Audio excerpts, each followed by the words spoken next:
Hello everyone, आज हम देखेंगे कॉन्सेप्ट ऑफ इक्वालिटी के बारे में। तो सबसे पहले हम देखेंगे कि इक्वालिटी का मीनिंग क्या होता है। Equality does not mean absolute equality. Equality का मतलब एब्सोल्यूट इक्वालिटी नहीं होता। एब्सोल्यूट इक्वालिटी का मतलब होता है कंप्लीट सेमनेस, है ना। कि मतलब सारे लोग एकदम सेम हैं, लेकिन सारे लोग एकदम सेम नहीं होते। वो नेचुरली डिफरेंट होते हैं, उनकी डिफरेंट एबिलिटीज़ होती हैं, डिफरेंट टैलेंट्स होते हैं, डिफरेंट नीड्स होते हैं। तो सभी को सेम मानकर चलना तो सही नहीं है। तो equality does not mean absolute equality. Equality का मतलब एब्सोल्यूट इक्वालिटी बिल्कुल नहीं होता। इक्वालिटी का मतलब होता है कि हम सभी को इक्वल रिस्पेक्ट दें, इक्वल अपॉर्चुनिटीज़ दें उनके डेवलपमेंट के लिए, ताकि उनका डेवलपमेंट हो पाए, है ना। एब्सेंस ऑफ अनफेयर डिस्क्रिमिनेशन, कोई भी डिस्क्रिमिनेशन यानी भेदभाव ना हो, अनफेयर भेदभाव ना हो, है ना।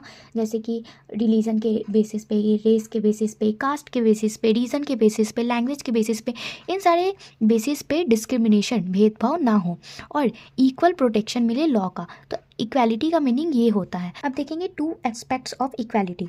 फर्स्ट है नेगेटिव एस्पेक्ट और दूसरा है पॉजिटिव एस्पेक्ट। नेगेटिव एस्पेक्ट कहता है कि नेचर ने सारे लोगों को इक्वल बनाया है, तो इसीलिए सभी को इक्वल ट्रीटमेंट मिलना चाहिए। कोई भी डिस्क्रिमिनेशन नहीं होना चाहिए on the basis of intelligence के बेसिस पे, एबिलिटी के बेसिस पे, एजुकेशन के बेसिस पे, कमिटमेंट, इन सारे बेसिस पे कोई भी डिस्क्रिमिनेशन, कोई भी भेदभाव नहीं होना चाहिए, ठीक है।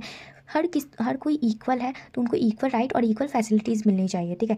लेकिन देखो, अगर कोई बहुत पढ़ा लिखा इंसान है और कोई बिल्कुल पढ़ा लिखा नहीं है, तो हम उन दोनों को सेम तो नहीं मान सकते ना। तो negative aspect of equality correct meaning नहीं है इक्वालिटी का।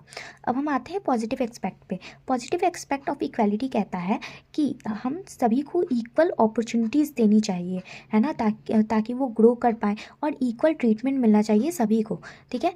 ये इक्वल अपॉर्चुनिटी का बात करता है। अब इक्वल ट्रीटमेंट, अब इसका मतलब ये नहीं होता कि अगर कोई मज़दूर है और कोई डॉक्टर है और कोई इंजीनियर है तो उन तीनों का सैलरी सेम हो।